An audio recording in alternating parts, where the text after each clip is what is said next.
அநாதி சிநேகத்தால் உன்னை சிநேகித்தேன், ஆதலால் காருண்யத்தால் உன்னை இழுத்துக் கொள்கிறேன். இஸ்ரவேல் என்னும் கன்னிகையே, மறுபடியும் உன்னை கட்டுவிப்பேன், நீ கட்டப்படுவாய். மறுபடியும் நீ மேல வாத்தியத்தோடும் ஆடல் பாடல் செய்கிறவர்களின் களிப்புள்ள கூட்டத்தோடும் புறப்படுவாய். ஹல்லேலூயா. கர்த்தர் தந்த இந்த வாக்குத்தத்தத்துக்காக கரங்களை தட்டி நாம் தான் மேம்படுத்தலாமா? Thank you Jesus, thank you Holy Father. எல்லாம் அமருங்கள். போன மாதம் வாக்குத்தத்தம் என்ன மாதம் சொல்லுங்க? ஆமோஸ்ல 9 தாவீதின் கூடாரத்தை எடுப்பித்து சீர்படுத்தி ஸ்திரப்படுத்தி பழையபடி ஸ்தாபிக்கிறேன்னு சொன்னார். கரெக்டா? உண்மையிலே பாருங்க, போன மாசம் வாக்குத்தத்தத்தை நீங்க யோசிச்சு பாத்தீங்கன்னா அது உண்மையிலே ஜெயக்குமாரி ஆண்டிக்கு பாருங்க எந்த அளவுக்கு அது ஒரு இதுவா இருப்பாங்க. விழுந்து போன அது உண்மையிலே ரொம்ப மோசமான ஒரு சூழ்நிலை வந்தது அவங்க வாழ்க்கையில. ஆனா எடுப்பித்து இப்ப சீர்படுத்தி வீட்டுல வைத்து இருக்காங்க. தேவன் மறுபடியும் அவரை கொண்டு வருவார். ஆளுநர் எப்பேற்பட்ட தேவன் பாருங்க, முன்கூட்டியே அறிந்தவராக. இன்னொருத்தவங்க நம்ம அம்மா அவங்களுக்கும் பாருங்க கர்த்தர் அளவா அவங்களை தாங்கி கொண்டு வந்து கூட்டு வந்திருக்காரு. ஆனா இந்த மாதம் வாக்குத்தத்தம் பாருங்க, அதை மறுபடியும் உறுதிப்படுத்தும் விதமாக என்ன சொல்றாரு? அநாதி சிநேகத்தால் உன்னை சிநேகித்தேன், காருண்யத்தால் உன்னை இழுத்துக் கொள்கிறேன். இஸ்ரவேல் எனும் கன்னிகையே அப்படின்னு அவர் சொல்றப்போ என்னன்னு உங்களுக்கு தெரியுது? இதை பத்தி ஒரு விஷயத்தை ஆண்டவர் நமக்கு தொடர்ந்து வலியுறுத்திக்கிட்டே வராது. அது என்னன்னு சொல்லுங்க பார்க்கலாம். ஏன்னா நம்ம அது கேட்டபடி நம்ம ஆகிறவங்களும் விட மாட்டாருங்க. அது எதுக்காக தெரியுமா? மறுபடியும் நம்மளை கட்டுவதற்காக. அங்க என்ன சொல்றாரு பாருங்க, மறுபடியும் உன்னை கட்டுவிப்பேன். நம்மளை கட்டுறதுலதான் ஒரு கவனம் எப்போதும். நம்ம கூட மறந்துடுவோங்க. ஆனா தேவன் நம்மளை கட்டுவிக்கிறதுல அவர் அவ்வளவு கவனமா இருக்கிறார். நம்ம உறுதியா இருக்கணும், கட்டப்படணும்ன்றது அவருடைய இலக்கு. இதை நீங்க புரிஞ்சுங்க. நீங்க அதனாலதான் உங்களுக்கு மாசம் மாசம் வேறு ஒரு வசனங்களை கொடுத்தாலும் ஒரே மாதிரியா இந்த வசனங்களை கொடுக்கறதுக்கு காரணம் நாம இன்னும் அவரை நோக்கி பார்க்க வேண்டியது இருக்கு. அந்த கட்டப்பட அவர் அந்த சிநேகத்தினால்தான் மறுபடியும் மறுபடியும் மறுபடியும் மறுபடியும் நம்மளை எடுக்கிறாரு. புரியுதா? இந்த உலகத்துல சிநேகம் சொல்றப்போ இந்த வேர்ல்டு பியூட்டி ஒரு காம்படிஷன் வைப்பாங்க தெரியுமா? அதாவது உலக அழகுன்னு வைப்பாங்க. அதெல்லாம் என்ன ஆயிடும்னா வருஷம் வருஷம் என்ன ஆயிடும்? வருஷமா 5 வருஷத்துக்கு வருது. அது 5 வருஷத்துக்கு மாறிடும். கரெக்டா? ஆனா தேவனாகிய கர்த்தர் சபையின் மீது வைத்திருக்கிற அந்த சிநேகம்ன்ற அந்த அழகு இருக்கு பாருங்க. அது வருடம் இல்ல, காலம் பூரா ஒரு கரங்களுக்கு நான் தான் பயன்படுத்தலாமா? இந்த வேர்ல்டு பியூட்டி தான் ஒரு நாள் இப்ப கலைஞ்சு போயிடும் எல்லாம் மேக்கப்லாம். ஆனா இது இந்த சிநேகம், அவர் வைத்திருக்கிற சிநேகம் இருக்கு பாருங்க, அது என்னைக்குமே கலையாத அழகுன்னு சொன்னா அதுதான் நான் சொல்லுவேன். எனக்கு தெரிஞ்சு கரெக்டா நான் சொன்னது. அதுக்கு நாம இஸ்ரவேல் நம்ம கனிகேன்னு சொல்றப்போ நாம உடனே எப்படி ஆகணும்? ஐயோ, ஒரு நேசரை பாக்குறப்போ எப்படி இருக்கணும்? நம்ம அழகா ரெடி ஆகிட்டு போய் நிற்போம் தெரியுமா? அந்த மாதிரி எவ்வளவு பெரிய ஒரு பலவீனமான ஒரு சூழ்நிலையா இருந்தாலும் அந்த மாசத்துல கஷ்டம் வந்திருக்கும், பிரச்சனை இருந்திருக்கும். அது மத்தியிலையும் இந்த இஸ்ரவேல் என்னும் கன்னிகைன்னு உங்களை பார்த்து சொல்றப்போ உங்களுக்கு எப்படி இருக்கு மனசு? அதெல்லாம் உணரணுங்க. ஏதோ வாக்குத்தத்தம் வாங்குறோம், இந்த காதுல வாங்கி அந்த காதுல வருது இல்ல. இஸ்ரவேல் கனியே சொல்றப்ப நீங்க ஒவ்வொருவரும் ஆக்டிவ் ஆயிடணும். ஹாஸ்பிட்டல்ல 1000 சொந்தம் பார்த்தாலும் புருஷன் பார்த்தாதான் ஒரு மனைவிக்கு ஒரு வார்த்தை அப்படியே செல்லமே ஒரு வார்த்தை கூப்பிட்டாலே போதும், அவன் உடம்புல இருக்கிற வழியெல்லாம் போய் அந்த மாதிரி இஸ்ரவேல் கனிகேன்னு சொல்றப்ப நீங்க எப்படி இருக்கணும்? எவ்வளவு பிரச்சனை இருந்தாலும் உடனே, ஏன்னா நம்ம கட்டு வைக்கிற தேவன் நம்மளை விட்டுறவர் இல்ல. உங்களை கட்டாவெல்லாம் நம்மளை தேடி வந்துதான் இருப்பாரு. அநாதி சிநேகத்தால் உங்களை சிநேகிச்சிருக்கிறவங்க. அந்த சிநேகத்தை குறித்து உங்களுக்கு விளக்கம் கொடுக்கணும்னா உங்களுக்கு ஒரு நாள் சொல்லி முடியறதே கிடையாது. புரியுதா நான் சொல்றது? இப்போ சிநேகத்துக்கு முதல்ல அர்த்தம் என்னன்னு தெரிஞ்சுங்க. சிநேகம்னா என்னன்னா உண்மையான அன்பு. நல்லா ஞாபகம் வச்சுங்க. சிநேகம்னா என்ன?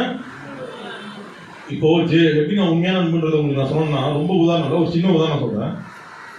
ஒரு கொடிய ஒரு கைதி ஒருத்தன், அதிகமான பாவங்களை செஞ்ச ஒருத்தன் ஜெயில இருந்து வரான் வெளியில. என்னது? நல்லா தாடி கிடி வச்சுட்டு வெளியில கொடூரமானவனா வெளியில வரான்னு வச்சுங்களேன். அதை ஒரு சில பேரை பாக்குறாங்க. அவங்க இவனை பத்தி கேள்விப்பட்ட எல்லாருமே என்ன பண்ணுவாங்கன்னா, சரி எவ்வளவு மோசமானவன் பத்தி, அவன் மறுபடியும் வந்துட்டான் அவன். ஆனா உண்மையிலே அவன் தெரிஞ்சிருக்கலாம், அது வேற விஷயம். ஆனா மறுபடியும் வந்துட்டான் அவன், ஊரை கெடுக்கிறதுக்கு வந்துட்டான் பாரு உள்ள. ஒரு கூட்டம் அப்படி பேசுவோம், ஐயோ இவன் செத்து ஒழிய கூடாதா, வேற ஏதாவது தண்டனை கொடுத்துக்க கூடாதா, இங்க மறுபடியும் வந்துட்டானே அப்படின்னு சொல்லி இன்னொரு கூட்டம் பேசுவோம்.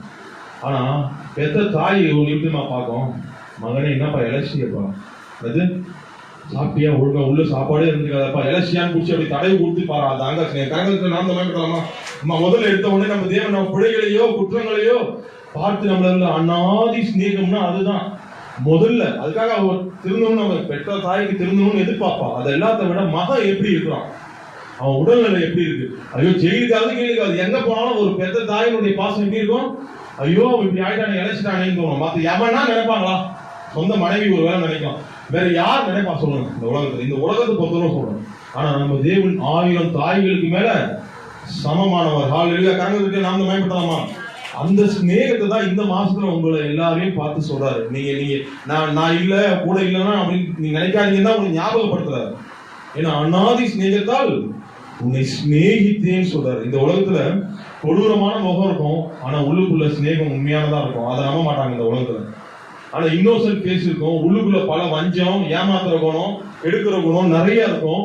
ஆனா அவங்க நம்பி ஏமாந்து போறது கடைசியில கூட்டுதே படையதேன்னு சொல்லிட்டு அலுவலக கூட்டம் எத்தனை பேர் இருக்குதா இல்லையா? சொல்றது புரியுதா உங்களுக்கு?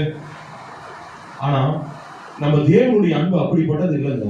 நம்ம தேவனுடைய அன்பு எப்படிப்பட்டதுன்னா, மனுஷனோ முகத்தை பார்க்கிறான், ஆனா தேவனோ உள்ளத்தை பார்க்கிறாரு. அதனாலதான் நான் சொல்றேன், இன்னைக்கு அந்த அன்பு இல்லைன்னு வச்சுங்களேன், அவரை விட்டு நம்ம இங்க வந்திருக்கவே மாட்டோம். இங்க நீங்க வந்த ஒவ்வொருவரும் யாரு?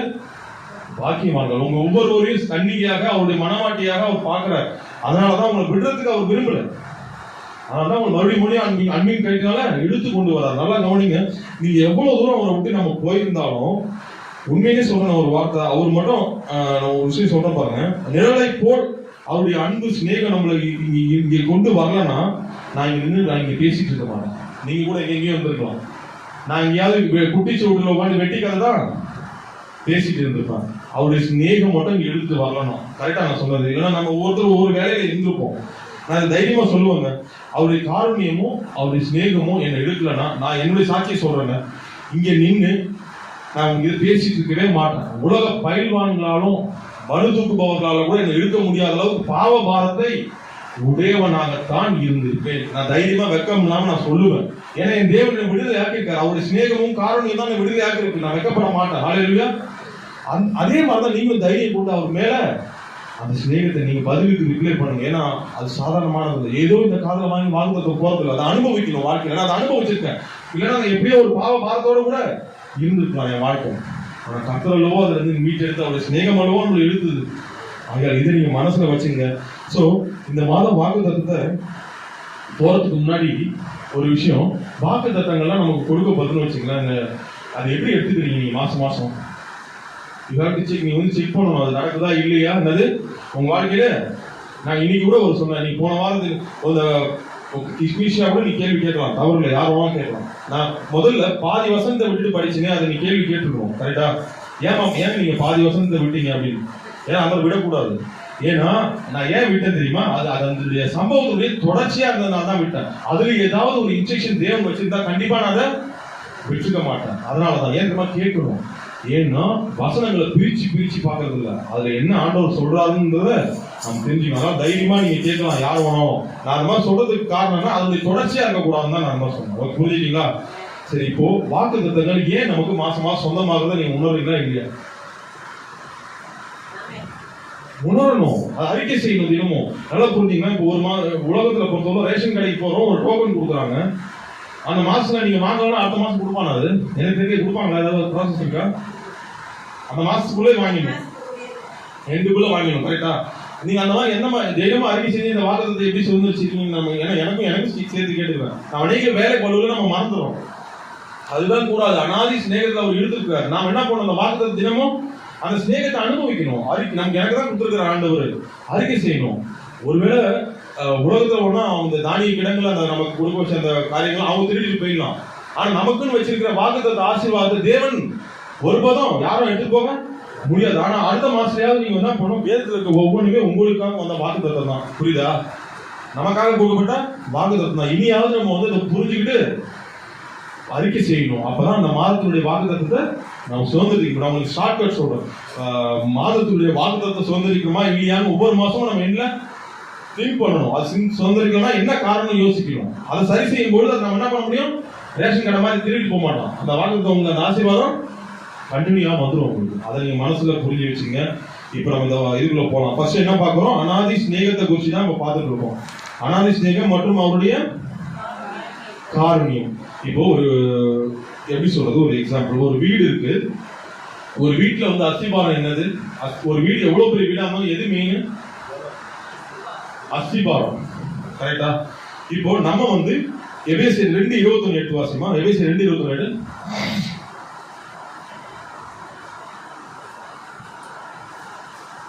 நாம யார் மேல கட்டப்பட்டுக்கிட்டு இருக்கோம்? முதல்ல இதை தெரிஞ்சுக்கிட்டு நான் சிநேகத்தை உங்களுக்கு எபேசியர் 2:21 அவர் மேல் மாளிகை முழுவதும் இசைவாய் இணைக்கப்பட்டு கர்த்தருக்குள் பரிசுத்த ஆலயமாக எழும்புகிறது. போதும். யார் மேல நம்ம இசைவாய் கட்டப்படுகிறோம்? கிறிஸ்துவாகிய அந்த அஸ்திபாரத்து மேல நம்ம கட்டப்பட்டிருக்கோம். கரெக்டா? இப்போ நம்மள மறுபடியும் கட்டுவிப்பேன் ஆண்டவரே சொல்லிட்டாரு. அனாதி சிநேகத்தினால, காரணத்தினால. இப்போ ஒரு சபையா இருந்தாலும் சரி, ஒரு வீடா இருந்தாலும் சரி, அஸ்திபாரம் ஒரு கிறிஸ்து. சாரி, சபைனா அதுக்கு யாரு அஸ்திபாரம்? கிறிஸ்து. ஆனா நான் சொல்றேன் 3ன்னு சொல்றோம். அது என்ன சொல்லணும் பாருங்க. ஃபர்ஸ்ட் அஸ்திபாரம் கிறிஸ்து தான்.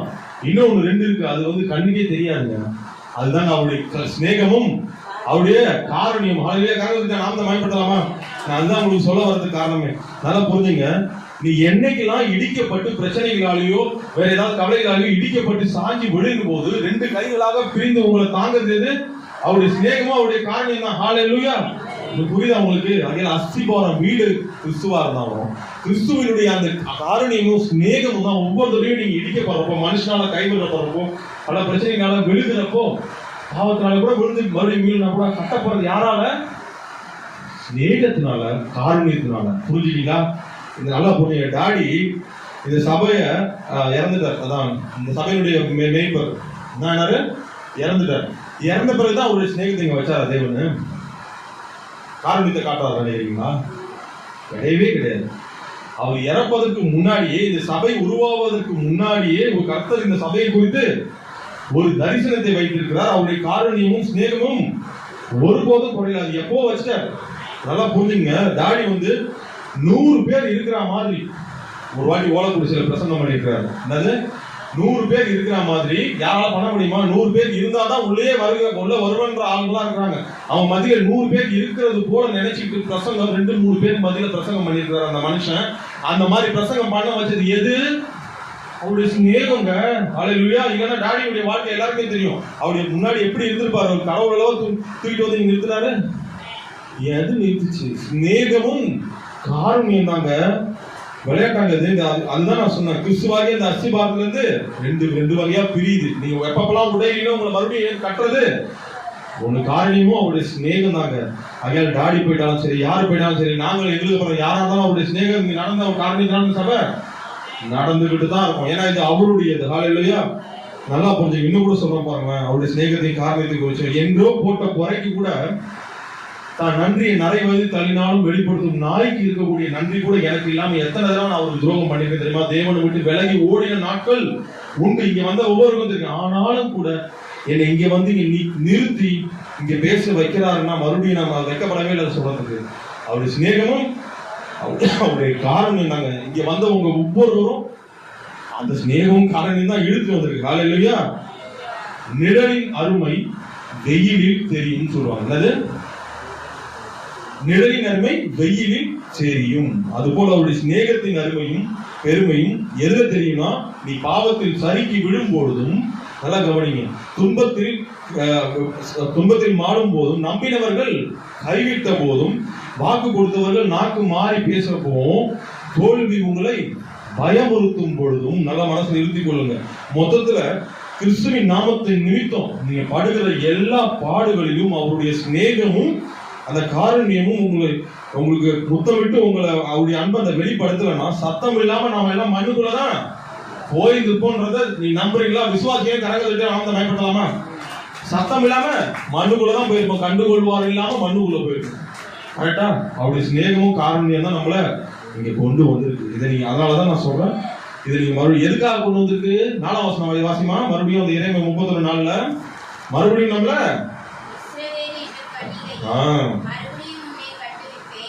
போதுமா? மறுபடியும் எதுக்காக கொண்டு வந்திருக்கு? மறுபடியும் உங்களை கட்டுவதற்காக தான். இதை நீங்க மனதில் வச்சுங்க. அதாவது இந்த உலகத்துல நிறைய இழுக்கப்படுகிற ப்ராப்ளம்ஸ் நிறைய இருக்கு. இந்த உலகத்துல இச்சைகள்னால பல ப்ராப்ளம்ஸ் மனுஷன் அநேக வேலைகள் என்ன பண்ணிடுறான்? கிறிஸ்துவை விட்டு இழுக்கப்பட்டு போயிடுவாங்க. இது சம மக்களுக்கும் கூட நிறைய வேலைகள்ல இழுக்கப்பட்டு போயிடுறாங்க. ஆனா பாருங்க, அவருடைய சிநேகம் காரணம் இருக்குது. இப்ப லோத்துக்கு ஒரு பிரச்சனை இருந்தது. சோதம் குமரா தேசத்துல ஒரு அழிவு ஏற்படுகிற சூழ்நிலையில அவர் மாட்டிட்டாரு. என்னது? மாட்டிட்ட சூழ்நிலையில என்ன பண்ணாரு? அப்படியே விட்டாரா தேவனு? அவர் யார் எது காப்பாத்துச்சு? அவருடைய காரணியமும் அவருடைய ஸ்நேகம் தானே இழுத்து அவங்க கொண்டாட்டி ஒரு கல்லாயிட்டா. ஆனா அவருடைய காரணியமும் ஸ்நேகம் தான் அவர் இழுத்து வந்து வெளியில விட்டுச்சு. அப்படியே விட்டுருக்கலாம்ல தேவன், ஏன் விடல? 10ஓட 10 பாவம்னா இன்னும் அழிஞ்சு போட்டு விட்டாரா? இல்ல, அவன் நீதிமானா இருந்து கர்த்தருக்காக அவர் உண்மையா இருந்ததுனால அவரை விடல. அது போல நம்ம இந்த உலகத்துல நம்ம வாழ்ந்துட்டு இருக்கிறோம். நம்ம வந்து கொள்ளை நோய்கள் மத்தியில வாழ்ந்துட்டு இருக்கோம். எவ்வளவு பிரச்சனைகள் இருக்கும் உங்களை சுத்தி இருக்கு தெரியுமா? கண்ணு கொஞ்சம் ஆவிக்குரிய கண்ணை திறந்தீங்கன்னா தெரியும் பிசாசு எந்த அளவுக்கு பல தந்திரங்களை வச்சிருக்கிறான்னு. ஆனா அது மத்தியிலாம் எது நம்மளை தாங்குது? இந்த ஸ்நேகமும் காரணம் தாங்க உங்களுக்கு தாங்குதுன்னு தான் இந்த மாசத்துல உங்களுக்கு ஞாபகப்படுத்துறாரு. எதை குறிச்சும் கவலைப்படாதான்றாரு உங்க ஒவ்வொருத்தரையும் பார்த்து. ஏன்னா நான் உங்களுக்கு வந்து காரணம் இழுத்துக்கிட்டேன், நீ அதை புரிஞ்சுக்கிட்டீங்களா? எதை குறிச்சும் கவலைப்படாதீங்க. விழுந்துட்டீங்களா? கவலைப்படாதீங்க. இன்னைக்கே நீங்க சரி செஞ்சீங்க, பந்தியில வந்து எல்லாத்துக்கு முன்னாடியே ஒப்பு கொடுத்து சரியாக்கிடுங்க.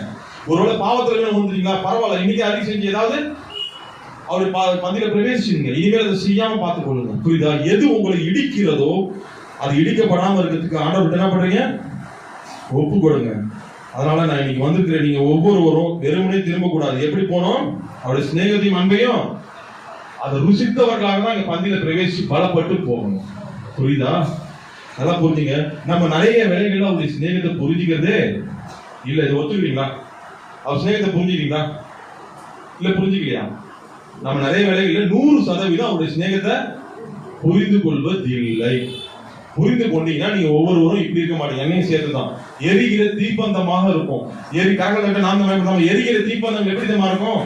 இருட்டுல இருக்கிற ஜனங்களுக்கு எல்லாம் போய் அந்த தீப்பந்தத்தை போய் காட்டணும். நம்ம கிறிஸ்துவாகி அந்த தேவனை, அந்த சிநேகத்துக்குரியவரை நம்ம என்ன பண்ணுவோம்? போய் காட்டிக்கிட்டே இருப்போம். இப்படி உட்கார்ந்து இருக்க மாட்டோம்.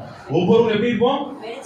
வெளிச்சத்தை காட்டுகிற பிள்ளைகளா உட்கார்ந்துருந்தாலும் வெளிச்சம், உங்க வெளிச்சம் வெளியே இருந்தா கூட கூட்டி எழுந்து வரும். யாரு? கிறிஸ்துவாகிய தேவன் உங்களுக்குள்ள என்ன பண்ணுவார்? பிரகாசிக்க ஆரம்பிச்சுவார்.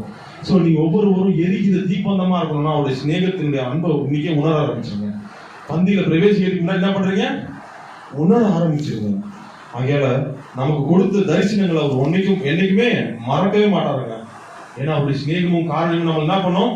கண்டிப்பா அதை ஒரு நாள் நிறைவேற்ற வைக்கும். ஆனா நாம எப்படி நடந்துக்கிறோம்ன்றது ரொம்ப முக்கியம். இப்ப பாருங்க, அவருடைய இப்ப வந்து சிநேகமும் மற்றும் காரியத்தினுடைய சிறப்பம்சம் என்னன்னு பார்க்கலாமா? ரொம்ப நாள்ல சிநேகத்தின் மற்றும் காரணியம் அதோடைய சிறப்பம்சம் என்ன தெரியுமா? ஒரு விஷயம் சொல்லுங்க பார்க்கலாம். ஏதாவது உங்களுக்கு தெரிஞ்சதை சொல்லுங்க. அவருடைய சிநேகத்தினுடைய காரணத்தினுடைய சிறப்பம்சம் என்ன? மறுபடியும் விழுந்தவனே அதே பொசிஷன்ல வைக்கிறது. கரெக்ட் ஆந்த பயன்படுத்தலாமா? இந்த நான் சொல்றது புரியுதா? எல்லாமே நிறைய இருக்கு. ஆனா இந்த ரீசன் நீங்க எடுத்து பாருங்க. ஒரு மனிதன் கர்த்தரை விட்டு எவ்வளவு தூரம் போனாலும், நல்லா கவனிங்க, அவன் மனம் திரும்பி கூவி அடைக்கும் பொழுது அவனை எடுத்து வந்து தேவன் அதே நிலையில் வைக்கிற தேவன் நம் தேவன் ஒருவரை. ஹல்லேலூயா. கரெக்டா நான் தான் பயன்படுத்தலாமா? ஸ்நேகம் என்ன புரிஞ்சுங்க? அநாதி ஸ்நேகத்தால் உன்னை ஸ்நேகித்தே காரணத்தால் உன்னை இழுத்து கொடுக்கிறேன். இளையகுமாரனுடைய வாழ்க்கை எல்லாருக்குமே தெரியும். கெட்டு சீரழிஞ்சு தன்னுடைய வாழ்க்கையை அழிச்சுக்கிட்டாரு. தன்னுடைய வாழ்க்கையை அழிச்சுக்கிட்டு பன்றி தின்னுகிற அந்த தவிட்ட சாப்பிட்டா கூட திருப்தியாகலாம் நினைச்சிட்டு போனவர். ஆனா அங்க உணர்த்தப்படுறார். தன்னுடைய தந்தையினுடைய ஸ்நேகம் அங்க வேலை செய்யுது. ஸ்நேகத்தை யோசிச்சு பார்த்தா, ஐயோ என் தகப்பன் கிட்ட இருந்தா ஒரு வேலைக்காரனமா இருந்தாவது நல்ல உணவு கொடுங்க. அவரோட பாயிண்ட் ஆஃப் வியூ எப்படி இருக்கு? வேலைக்காரனா இருந்தா 3 வேளை எனக்கு சாப்பாடு கிடைக்கும். என்னது? நான் போயிருந்தேன் அப்பா கிட்டே என்னை சேர்த்துப்பாரு, ஒரு வேலைக்காரனா சேர்த்துப்பாருன்னா அவரு அந்த பாயிண்ட் ஆஃப் வியூ. ஆனா வந்து இங்க வந்த உடனே என்ன பண்ணாரு ஆண்டவர்? தகப்பன் கட்டி பிடிச்சு மறுபடியும் வேலைக்காரனா வச்சுட்டாரா? என்ன பண்ணாரு? வேலைக்காரனா வச்சுக்க, சொன்ன பேச்சு கேட்கல, போடா வேலை செய்ய அப்படி சொன்னாரு. மாசமாக கூலி தரேன், சாப்பிட்டு போ அப்படியே சொன்னாரு. அப்பனா அவருடைய ஸ்நேகம் புரியுதா? மறுபடியும் பிள்ளை என்ற ஸ்தானத்திலேயே வைத்து நல்லா சாப்பாடு சாப்பிட்டு அவன் என்ன பண்ணாரு? மோதெல்லாம் போட்டு மகிழ்வித்தார். கரங்கள் கிட்ட நாம பார்க்கலாமா? இப்ப புரியுதா ஸ்நேகம்னா என்னன்னு? அப்பேற்பட்ட தேவன் தாங்க நாம வணங்கிட்டு இருக்கோம். சாதாரணமான தேவன் நீங்க அவன் ஸ்நேகத்தை புரிஞ்சுக்கணும் தான் வந்திருக்கிறீங்க. இன்னைக்கு எத்தனை பேர் அந்த மாதிரி செய்வாங்க? உலகத்துல முதலாளி இருக்காங்க, ஓனர் இருக்காங்க, ஒரு வேலை செய்றீங்க, நீங்க வேலையை தப்பு பண்ணிட்டீங்க, தொடர்ந்து தப்பு பண்ணிட்டு வரீங்க, என்ன பண்ணுவாங்க? உங்களை அந்த பொசிஷன் வந்து தூக்கி வேற ஒரு பொசிஷன். ஒண்ணு அவன் நல்லவனா இருந்தா என்ன பண்ணுவான்? நான் நல்லவனே சொல்றான். நல்லவனுக்கு மேல நம்ம தேவன் மகா பரிசுத்தர் அருமையான ஒரு இரக்கமுள்ள தேவன்றதை நம்ம இன்னும் கொஞ்சம் வித்தியாசப்படுத்தி காட்டலாம்.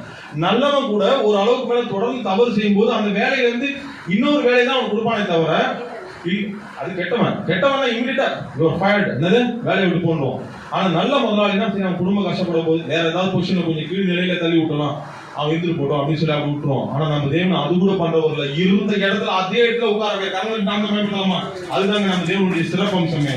ஸ்நேகத்தினுடைய காரணத்தினுடைய சிறப்பம்சமே இதுதான். புரியுதா உங்களுக்கு? இப்போ இன்னொரு ஸ்பெஷல் சொல்றேன். ஃபர்ஸ்ட் சிநேகம் மற்றும் காரியங்களுடைய சிறப்பம்சம் இருந்த அதே இடத்துல பொசிஷன்ல அதே இடத்துல தேவன் வைக்கிற தேவன். நீங்க என்ன பிரச்சனையில இழுக்கப்பட்டு போனாலும் மறுபடியும் கூட்டு வந்து அதே பொசிஷன் உள்ள அவங்க பிள்ளையாவே வைக்கிற தேவன், மேலக்காரனா இல்ல. புரியுதா? இப்ப அடுத்து பார்க்க போறதா தெரியுமா? 1 சாமுவேல் 1:5. இது அப்படியே ஸ்பிரிச்சுவலா எடுத்து வரலாம். இது வந்து கொஞ்சம் இந்த சம்பவத்துக்குள்ள போக மாட்டான், ஸ்பிரிச்சுவலா நான் கொண்டு வரேன். 1 சாமுவேல் 1:5 எடுத்து வாசிமா.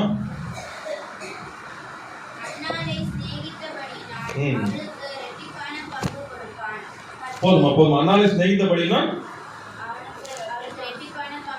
இங்க வந்து நீங்க ஒவ்வொருவரும் எந்த பிரச்சனையில விழுந்து போனாலும் இது பண்ணாலும் பரவாயில்ல, அவருடைய சிநேகத்தினால் இழுக்கப்பட்டுட்டீங்க. சிநேகத்தினால் இழுக்கப்பட்டவங்களுக்கு என்ன தெரியுமா ஸ்பெஷல்? அடுத்த ஸ்பெஷல் ரெட்டிப்பான பங்கு. ஹalleluya. கரந்தட்டு நாம் நம்ம ரெட்டிப்பான பங்கு. உங்களுக்கு ரெட்டிப்பான பங்கு, நன்மை உங்களுக்கு, அந்த அன்பு உங்களுக்கு கிடைக்கும் அந்த துன்ப வேலையில.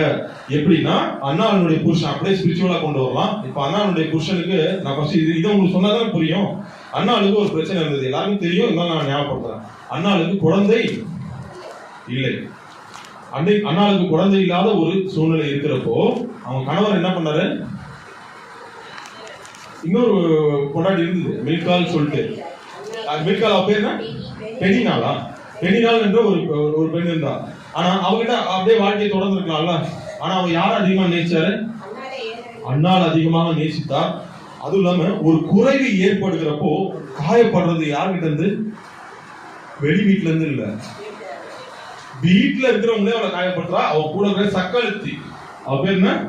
சக்கழுத்தி, பெனினாள் என்ற அந்த பெண் வந்து இவளை ரொம்ப காயப்படுத்துறான். அவ வந்து டார்ச்சர் தாங்க முடியல. ஐயோ எனக்கு குழந்தை இல்லைன்னு சொல்லிட்டு வேதனைப்படுத்துறாங்க அப்படின்னு சொல்லிட்டு ரொம்ப தினம் வேதனைப்படுகிற வேலையில அப்பதான் வந்து இந்த வார்த்தையை சொல்றப்ப என்ன சொல்றாங்க? அது சிநேகித்தபடினால் ரெட்டிப்பான பங்கு கொடுப்பான். அது மாத்திரம் அவன் சொல்லல. 8ஆம் வசனம் வாசிமா. அவளை பார்த்து, அண்ணாளே, ஏன் அழுகிறாய்?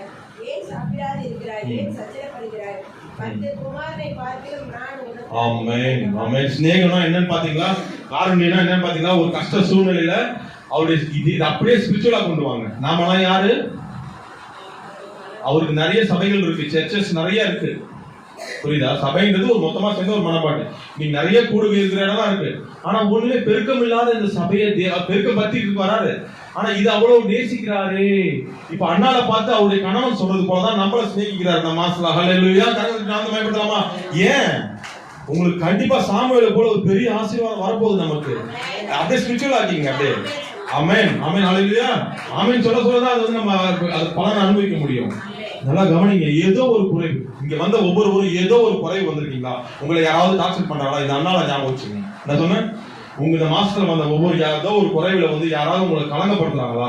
இது இல்ல. உங்களுடைய எப்பவுமே இந்த உலகத்துல பாருங்க, ஒரு சொன்ன பாருங்க, உங்களை சுத்தி ஒரு 4 விதமோ ஒரு 3 விதமான கூட்டம் செயல்பட்டுட்டே இருக்கும். ஒரு சட்டை, நீங்க ஒரு வெளியில போறீங்க, நல்லா டீசெண்டா சட்டை போட்டு தெரியாம கிழிஞ்சு போயிடுச்சு பின்னாடி, ஆனா அவங்க தெரியல. அதை பார்த்து கிண்டல் பண்ற ஒரு கூட்டம் இருக்கும். என்னது? சின்ன பசங்க கிண்டல் பண்ண, பெரியவங்களே கிண்டல் பண்ணிட்டு போவாங்க. அப்படின்னு ஐயோ இப்படி போகுது பாரு, நல்லா பேண்ட் எல்லாம் போட்டது கிழிஞ்சு இப்படி போகுது பாரு, அப்படி ஒரு கூட்டம் இருக்கு. இன்னொரு கூட்டம் இருக்கு, ஏதோ பைத்தியம் போடுறது, சட்டை பேண்ட் எல்லாம் நல்லா இருக்கு, பின்னாடி கிழிஞ்சிருக்கு, அது கூட தெரியாம போறான், ஏதோ பைத்தியக்காரன் போலன்னு சொல்லிட்டு அப்படி சொல்ற ஒரு கூட்டம் இருக்கு. 3வது கூட்டம், நமக்கு என்னப்பா கப்பு ஜிப்புன்னு இருக்கலாம்ப்பா, என்னது நமக்குலாம் எந்த வம்புக்கும் போக வேண்டாம், அமைதியா அவன் எப்படி போனா எனக்கு என்ன வந்தது, எவன் முன்பு கண்டா என்ன வந்தது, எப்படி அவன் சட்டை கிழிஞ்சா எனக்கு என்ன வந்தது, நான் நல்லா இருக்கேன் போ, அப்படி ஒரு கூட்டம் இருக்கு. நான் மத்தவங்களுக்கு தொந்தரவு பண்ணல, அது ஒரு போதும் அப்படின்னு சொல்லி ஒரு கூட்டம் இருக்கு. இன்னொரு கூட்டம் இருக்கு, அவங்க கிட்ட போய் சகோதரா இந்த மாதிரி உங்களுடைய சட்டை கொஞ்சம் கிழிஞ்சிச்சுப்பா, என்னது அதை கொஞ்சம் வேற போய் மாத்தி பாப்பா சார். புரியுதா நான் சொல்றது? ஸ்நேகம்னா இப்படி, அதாவதுன்னா இந்த உங்களை சுத்தி இந்த மாதிரி எப்பவுமே நீங்க நினைக்கிற மாதிரி நல்ல அன்பு காட்டுற கூட்டம் இருக்கும் நினைக்கவே நினைக்காதீங்க. ஆனா நம்ம தேவன் இந்த மனிதர்கள் மத்தியில, இவங்க எல்லாரும் மத்தியிலையும் நம்ம வாழ்ந்துட்டு இருக்கிற இந்த சூழ்நிலையில நம்ம குறைவுகளை குறிச்சு குறை காட்டுகிற மக்கள் மத்தியில நம்ம வாழ்ந்துருக்கிறோம். ஆனா நம்மளை பார்த்தா தேவன் சொல்றார், அநாதி சிநேகத்தினால் உன்னை சிநேகித்தேன் காரணத்தால் இழுத்துக் கொள்ளுங்க. அவருடைய அன்பு அந்த கடைசியில வந்த கூட்டமா தான். உன் சட்டை கிஞ்சிருப்பான், நான் உனக்கு ராஜா, உனக்கு நான் தச்சு தரப்பா, நான் உனக்கு போட்டு தரப்பா, அல்லது அதுதாங்க அவருடைய அன்பு. கணவருக்கு நாம் வாங்கிக்கலாமா? அப்படியே உங்களை விடுறவர் இல்லைங்க இந்த உலகத்துல. அநாதி சிநேகம்னா அதுதாங்க உண்மையான அன்புங்க. அந்த அன்புக்கு ஈடு இணையே இல்லைங்க. ஆகையால் இந்த சபையை குறித்து வைத்திருக்கிற தீர்க்க தரிசனமா இருந்தாலும் நான் சொல்றது ஒன்னே ஒண்ணுதான், அண்ணாளுக்கு இருந்த அந்த குறைவை நிறைவாக்குன கர்த்தர் சாமுவேலை கொடுத்த தேவன். ஹல்லேலூயா. பெரிய தீர்க்க தரிசியா எழும்ப பண்ணின அதே தேவன் இந்த சபையும் ஏசாயா 54 அந்த சபை கொடுத்திருக்காரு. நம்ம இந்த சபைக்கு வாக்குத்தத்தம் ஞாபகம் இருக்கா? அதை கண்டிப்பா நிறைவேறுகிற வரையில அவர் என்ன பண்ணுவாரு? ஞாபகப்படுத்தி கொண்டே இருப்பார். கரங்களுக்கு நாம பயன்படுத்தலாமா? அவர் நிறைவேறுகிற வரை நம்ம விட்டு போக மாட்டார். அண்ணாளுக்கு எப்படி அவங்க கணவர் வந்து ஆறுதல் சொன்னாரோ அதே போலதான் மாசம் மாசம் நமக்கு ஆறுதலும் சொல்றாரு. அனாதி சிநேகத்தினால் உன்னை சிநேகிச்சம்பா. உன் கணவர் எப்படி அண்ணாளை பார்த்து சொல்றாரு?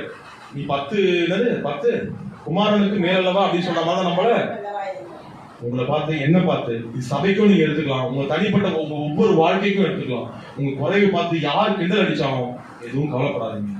உங்களை பார்த்து ஆண்டவர் சொல்றாரு. நக்கல் அடிப்பாங்க, உங்க கூட இருக்கிறவங்களே நக்கல் அடிப்பாங்க இந்த பெண்ணினால் போல. ஆனா நீ கவலையே படாதீங்க. கர்த்தர் உங்களை பார்த்து சொல்றாரு, நான் உங்களை நேசிக்கிறேன்ல. அப்போ இங்க இருந்து என்ன தெரியுது? துன்ப வேலையில நீங்க இந்த மாதிரி சூழ்நிலை இருக்கிறப்போ அந்த நேரத்துல தேவனுடைய அன்பு எப்படி கிடைக்குது? ஒரு பங்கா கிடைக்குது, ரெட்டிப்பான பங்கு. ஆளுங்க காரணமா அப்போ உங்களுக்கு உங்களுக்கு இது ஒரு சீக்கிரட்டா உங்களுக்கு நான் சொல்லி கொடுக்குறேன். உங்க வாக்கு தத்தங்கள் நிறைவேறுகிற வரை அண்ணாளுக்கு நிறைவேற சாமியல் வரணும். அவங்களோட அன்பு எப்படி இருந்தது? கணவருடைய அன்பு ஐயோ செலவோ கொஞ்சம் ரொம்ப பாசமா. அதே போல தேவன் வாக்கு தத்தம் நிறைவேற வரும். நாம் தங்குகிற இடம் எது? அவருடைய காரணியமும் அவருடைய சிநேகத்துக்குள்ளேதான் நம்ம இன்னும் கொஞ்சம் அதிகமா ரெட்டாத்தனையா நமக்கு அது கிடைச்சிக்கிட்டே இருக்கும். அல்லேலூயா. எப்பேற்பட்ட ஒரு விஷயம் பாருங்க. இதுக்காக கரங்கள் கட்டாம இருக்கீங்களா? கரங்கள் நாம் பயன்படுத்தலாமா? ஆகையால் உங்க வாக்கு தத்துவம் நிறைவேறுகிற வரையில நாம் எங்க இருக்கணும்? அவருடைய சிநேகத்துக்குள்ளேயும் அவருடைய காரணத்தையும் விட்டுட்டு நம்ம வெளியில போகவே போகாதீங்க. அவர் எடுத்துக்கிட்டாருன்னா அங்கேயே இருந்துருங்க. புரியுதா? ஒருவேளை உங்களுக்குள்ள கலக்கம் இருக்கும், பிரச்சனை இருக்கும். என்ன தேவைன்னு எனக்கு தெரியாதுங்க. நீங்க பந்தியில வந்திருக்கீங்க, பந்தியில பிரவேசிக்கு முன்னாடி என்ன தேவைன்றத உங்க இருதயத்தை அண்ணால எல்லாமே நான் ஸ்பிரிச்சுவலா கொண்டு வரேன். இருதயத்தை அண்ணால எங்க போய் விட்டுனா? இந்த கும்பலா உட்கார்ந்து பேசிட்டு அங்க போய் போட்டனாலா? இல்ல, வெளியில கூட பேசல, உள்ளத்துல. ஆமா, அவருடைய சிநேகத்தை நீ பெற்றுக்கிட்டே இருக்கிறீங்க, ரெட்டத்தனையா நீ அனுபவிச்சுட்டே இருக்கிறீங்க. அவர்கிட்ட உங்க இருதயத்தை என்ன பண்றீங்க? அப்படியே விட்டுறீங்க. என்ன கவலை? குடும்ப பிரச்சனையா, கடன் பிரச்சனையா, கல்யாண பிரச்சனை, என்ன பிரச்சனை, குழந்தை இல்ல பிரச்சனையா, எதுவோ நீ அங்க பிக்ஸ் பண்ணீங்க. பிக்ஸ் பண்ணிட்டு ஆண்டவரே, இல்ல நோய் பிரச்சனையா, எனிதிங் அவர்கிட்ட உங்க இருதயத்தை ஊட்டிக்கிட்டே இருங்களேன். ரெட்டிப்பான அன்பை நீங்க பட்டுக்கிட்டே இருப்பீங்க. சிநேகத்தையும் காரணத்தையும். ஹல்லேலூயா. இதுதாங்க நம்ம தேவன் கரங்களை வந்து பயன்படுத்தலாமா? Thank you Jesus. ஹல்லேலூயா. இந்த மாசத்துல நம்ம சபைக்கும் சரி, வந்த ஒவ்வொருவருக்கும் சரி, தேவன் கொடுக்கிறது இதுதான். சிநேகத்தினால இழுத்துக்கிட்டாரு. மறுபடியும் உங்களை கட்டுகிற வரைக்கும் உங்களை விடவே மாட்டாரு. அந்த ஏசாயா 54 ஞாபகம் வச்சுங்க. அந்த வசந்த கூட வாசிச்சுமா. ஏசாயா 54 11 12 13 இதை ஞாபகம் வச்சுங்க. இதன்படி சபையை ஆசீர்வதிக்க போறாரு நம்ம சபையை. Thank you Jesus. இதோ நான் உன் கல்லுகளை பிரகாசிக்கும்படி வைத்த நீரத்தினங்களை அஸ்திபாரமாக்கி உன் பலகணிகளை உன் வாசல்களை மாணிக்க கற்களும் உன் மதில்களை எல்லாம் உச்சிதமான கற்களும் ஆக்குவேன். ஆமாமா, பாத்தியா எப்படி கட்டுறாரு பாருங்க. மறுபடியும் கட்டுற தேவன் எப்படி கட்டுறாரு? சாதாரண கண்களை வச்சா கட்டுறாரு. ஏற்கனவே கொடுத்துருக்காரு ஏசாயா 54 நம்ம சபைக்கு. எப்படி கட்டுறாரு? மாணிக்க கற்களால கட்டுறதுக்கு தாங்க. அப்படி சிநேகிக்கிறாருங்க நம்ம தேவன். நீங்க விசுவாசிச்சீங்கன்னா உங்களை கட்டிக்கிட்டு இருக்கிறாரு. இல்லன்னா நீங்களே யோசிச்சீங்க. நீ நான் விசுவாசிக்கிறேன்ப்பா அப்படின்னு கரங்களை உயர்த்தி என் வாழ்க்கையை அவர் கட்டுவார்ப்பா, ஆசீர்வாதம் அப்படி உயர்த்தி அவர் நாமத்துக்கு நன்றி சொல்லுங்க பார்க்கலாம். Thank you Jesus. அதுதாங்க விசுவாசம். அப்படி இருக்கணும் அவர் மேல விசுவாசம். சரி, ஓகே. இப்போ இந்த சிநேகத்தை குறிச்சும் காரணத்தை குறிச்சு தெரிஞ்சுக்கிட்டீங்களா? அது என்னைக்குமே நம்மளை விட்டு போகாது. ஆனா நாம எப்படி இருக்கணும்ன்றது ரொம்ப முக்கியம். அதை நான் சொல்றேன். இப்ப அடுத்த வசனம் வாசி, 4வது வசனம் வாசி. அந்த வாக்குத்தத்தத்தை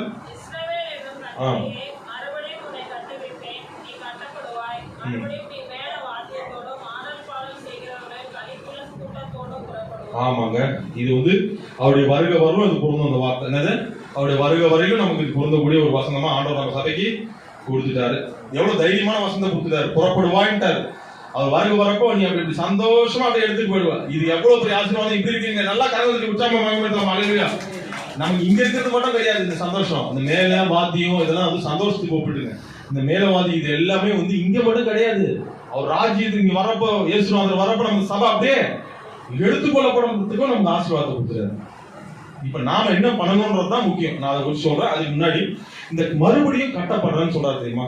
இந்த மறுபடியும் அது நம்ம மறுபடியும் தான் போட்டிருக்கு. மறுபடியும் தான் போட்டிருக்கு. மறுபடியும் கட்டுவதுன்னு சொல்லியிருக்காரு. அந்த மறுபடியும்ன்ற வார்த்தை உண்மையிலேயே எவ்வளவு ஒரு ரெஃப்ரெஷான வார்த்தை தெரியுமா உங்களுக்கு? இந்த உலகத்துல மறுபடியும் வார்த்தை. இப்போ ஒருத்தங்கிட்ட 50,000 கொடுத்து ஒரு வேலையை சொல்லி கொடுக்குறாங்க ஒரு ஓனர்னு வச்சுக்கலாம். ஒரு பொசிஷன்ல அந்த 50,000 ஏதோ தொலைச்சுனா ஏதோ இது பண்ணிட்டான். புரியுதா? அவனை வந்து அதோட அவன் வாழ்க்கை முன்னாடி சொன்ன அதே மாதிரி தான் அவனுக்கு வந்து வேலை கூட போயிடலாம், இல்லை என்ன ஒன்றா நடக்கலாம். ஆனா அதுவே அவர் ரிக்வெஸ்ட் பண்ணி நான் என்ன பண்றேன், என்னை மன்னிச்சிருங்க, நான் ஏதோ உண்மையிலேயே சவால்களா பண்ணிட்டேன், உண்மையிலேயே மனம் திருந்தி அவர்கிட்ட கேட்கிறப்போ மறுபடியும் அவங்ககிட்ட 1 லட்சம் கொடுத்து அனுப்புறாங்கன்னா அவன் அப்ப அந்த மறுபடியும் வார்த்தை எவ்வளவு விலை மதிப்பு இல்லாத புரிஞ்சுட்டீங்களா? மறுபடியும் மறுபடியும். அதே போலதான் தேவன் நம்மள மறுபடியும் நான் விழுந்திருக்கலாம், பிரச்சனையில விழுந்திருக்கலாம், இவன் ஆண்டவர் இவன் தேட மாட்டான், முடிஞ்சு போயிடுச்சு, 50,000 கொடுத்து செலவு பண்ணாம வேஸ்ட் தொலைச்சாம் பாரு அப்படின்னு நம்ம தேவன் என்ன பண்ண மாட்டாரு, விட மாட்டார். மறுபடியும் மறுபடியும். புரியுது அந்த அர்த்தம்? மறுபடியும் வார்த்தை சாதாரணமா படிச்சு போயிட்டீங்களா? எவ்வளவு ஒரு ரெஃப்ரெஷான ஒரு வார்த்தை பாருங்க. மறுபடியும் வாய்ப்பு தருகிற தேவன் நம்மளை தவிர, தேவன் தவிர வேற யாருங்க இருக்கும் இந்த உலகத்துல? மறுபடியும் கட்டுமன்னு சொல்றாரு நம்மளை பார்த்து. ஹல்லேலூயா. அதனால தாங்க நான் சொல்றேன், இந்த மறுபடியும் இந்த வார்த்தையை இந்த உலகம் நிறைய பேருக்கு தராததுனால தான் இன்னைக்கு நிறைய பேர் இன்னைக்கு பாவ வாழ்க்கையில வாழ்ந்துட்டு இருக்காங்க. மறுபடியும் வார்த்தை சந்தர்ப்பத்தை கொடுக்காம இருக்கிறதுனால தான் இன்னைக்கு உலகத்துல பாவம் பெருகிறது. நான் தைரியமா சொல்லுவேன். எத்தனை இளம் வாலிபர்கள் இன்னைக்கு கெட்டு போறாங்க, மறுபடியும் வாய்ப்பு தரல. அவனை பார்த்தவொடனே எடை போட்டுறது, என்னது குடிகாரன் இது. ஆனா அவன் ஒருவேளை மனம் திரும்பலாம். இந்த மறுபடியும் அந்த சான்சஸ் இந்த உலகம் உங்களுக்கு தராது. அது அப்ப யார் தருவா? கர்த்தராகிய தேவன் ஒருவரே, ஜீசஸ் கிரைஸ்ட். அவர் மாத்திரம் தான் பாவிகளையும் இல்லாத எளிமையான எல்லாரையும் நேசித்து இழுத்துக்கொள்ள அவரால் மாத்திரமே முடியும். அவரால் மாத்திரம் தான் முடியுமா? அவருடைய பிள்ளைகளாகிய நாமளும் அப்படி இருக்கதான் அடைக்க போறோம். ஹல்லேலூயா. ஆகையால் இந்த சிநேகமான இந்த வார்த்தையை மறுபடியும் கட்டுவிப்பேன்னு சொல்றது வந்து கொடுக்குறாருன்னா அது வந்து எதுக்காகனா உங்களுக்கு ஞாபகப்பட்டு தான் கொடுக்குறாரு. ஏற்கனவே உங்களுக்கு தந்துட்டப்பா, இப்பவும் தந்துட்டு இருக்கேன், வாழ்நாள் முழுவதும் உனக்கு அதை தரப்போறேன், அந்த சிநேகத்தையும் காரியத்தையும் அப்படின்னு தான் உங்களுக்கு ஞாபகப்படுத்துறாரு. ஆகையால் நம்ம எதுல விருப்புண்டு போனாலும் இன்னைக்கு நீங்க வந்திருக்கிற நீங்க உங்களை பந்தியில பிரவேசிக்கிறதுக்கு முன்னாடி நம்மளாம் யாரு? அவரோட மனவாட்டியாக உணர்ந்து நம்ம என்ன பண்றோம்? அவரை கட்டப்படுறதுக்கு மறுபடியும் கட்டப்படுறது நம்ம என்ன பண்ண, நம்மள விட்டு கொடுக்குறோம். நான் இந்த கட்டப்படுறதை குறிச்சு பாக்குறப்போ ஒரு சில விஷயத்த உங்களுக்கு சொல்லிட்டு தான் நான் முடிக்கணும். நான் சொல்றேன், கட்டப்படுறதுல நெகேமியா தெரியுமா? பைபிள்ல அலங்கம் கட்டப்படுகிற எல்லாமே வந்து நீங்க ஸ்பிரிச்சுவலாக கொண்டு வந்துடணும். அலங்கம் கட்டப்படுகிறப்போ ஒரு ஹாப்பினஸ் கிடைக்கும் பாருங்க. அந்த வசனம் எதுல வருதுன்னா நெகேமியா 7:1. என்ன அருமையான வார்த்தை, நானே வாசிக்கிறேன்.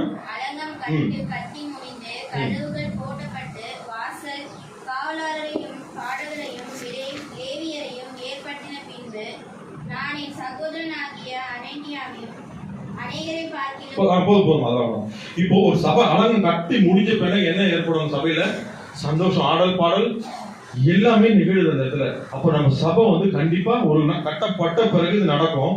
அதுக்கு முன்னாடி நடக்காம இருக்கணும் இல்ல, நடக்கணும். உங்களுக்குள்ள நடந்துட்டு தான் இருக்கணும். அதெல்லாம் நடக்கணும்னா என்ன, பெரிய அளவுல இது கட்டப்படணும்னா நம்ம இப்போதுல இருந்தே பெரிய அளவுல இருக்கிறது போல நினைச்சு என்ன பண்ணணும்? ஆண்டவரை பிரைஸ் பண்ண ஆரம்பிக்கணும், துதிக்க ஆரம்பிக்கணும். நெகேமியாவுடைய புத்தகத்துல நீங்க வாசிக்கிறப்போ நெடுநாள் அது வந்து ஒரு கட்டி முடிக்கப்படாத ஒரு விஷயமாக ஒரு இடிந்த நிலையில இருக்கிறத குறித்து ஒரு வேதனைப்பட்டு ராஜா கிட்ட பர்மிஷன் வாங்கிட்டு போறாரு. எதுக்கு? இஸ்ரவேல் அந்த கட்டப்படாம இருக்கிற காரியம் கட்டப்படணுமே மறுபடியும் அப்படின்னு ஓடுறாரு பாருங்க. அந்த ஒரு ஏக்கம் நமக்கு என்ன வேணும்? நம்ம சபை நம்ம ஒவ்வொரு நம்ம ஆசீர்வாதத்துல கட்டப்படாம இருக்கிறோமா? என்ன பிரச்சனைகள் இருக்கிறோம்? இன்னைக்கு வந்து நீங்க ஒவ்வொருத்தரும் நீங்க சிந்திங்க. நம்ம தேவன் சொல்லியிருக்கிறாரு, உன்னை அனாதை செய்தால் எழுத்துட்டேன் அப்படின்னு சொல்றாரு, காரணத்தினால எழுத்துன்னு சொல்றாரு. அப்ப என்னன்னா உங்க கஷ்டத்தை அவர் தெரியாம இருக்காதா? நீ மனவாட்டினா ஒரு பொண்டாட்டியுடைய கஷ்டம் தெரியாம புருஷன் போனா என்ன நினைப்பீங்க? ஒரு புருஷன் வந்து வீட்டுல வந்து தூக்கிட்டு போனா என்ன நினைப்பீங்க? பொண்டாட்டி படுற கஷ்டம், வியாதிகள் இருக்கா, ஏதோ பிரச்சனை இருக்கா, அவன் பாட்டு போயிட்டு வந்துட்டு இருந்தானா உலக புருஷனே அப்படி பண்ண மாட்டான். ஏதாவது ஒரு தைலம் எடுத்து பூசி ஏதோ அவங்க ஏதோ ஒரு மருந்து ஏதோ ஒன்று பண்ண மாட்டானா? சொல்லுங்க. அப்படி பண்ணாதவங்க கல்நஞ்சவங்க இருக்கிறாங்க நிறைய பேருக்கு சொல்ல. ஆனா அவங்களே அப்படி பண்றப்போ கிறிஸ்துவாகி அந்த மனவாட்டி நமக்கு சொல்லியிருக்காரு அனாதி ஸ்நேகம். அப்ப ஏன் அதை நம்ம நினைக்க தவறுகிறோம்? அந்த ஸ்நேகத்தை ஏன் உணராம இருக்கிறோம்?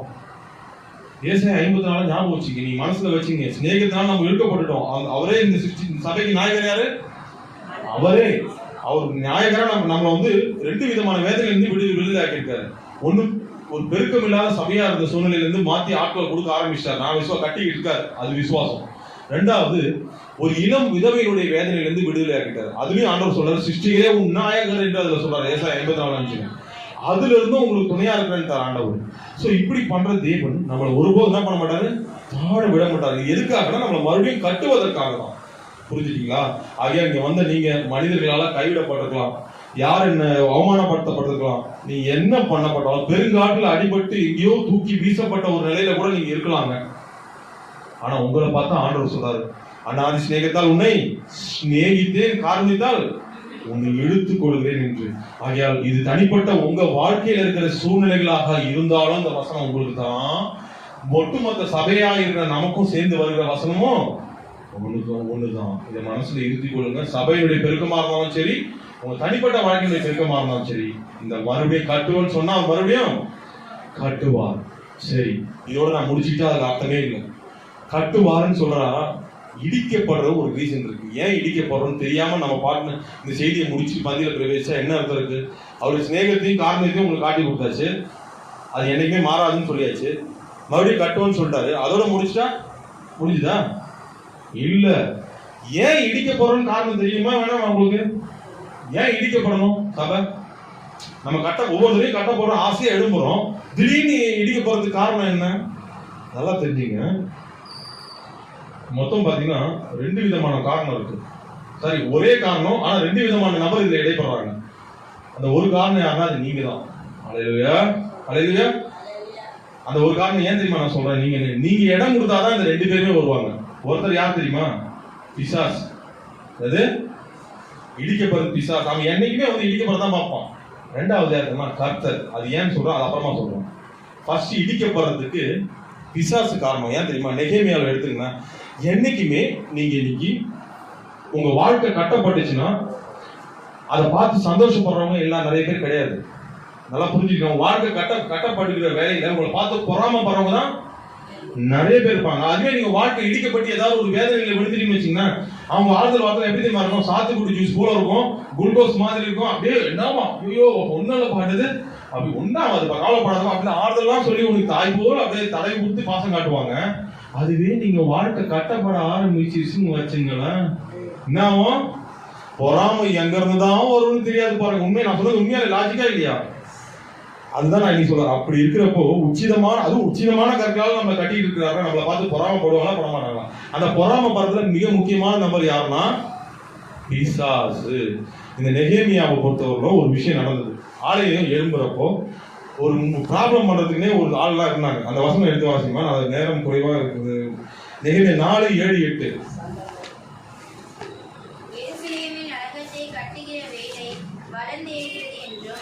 இடிக்கப்பட்ட இடங்கள் அடைபட்டு வருகிறது என்றும்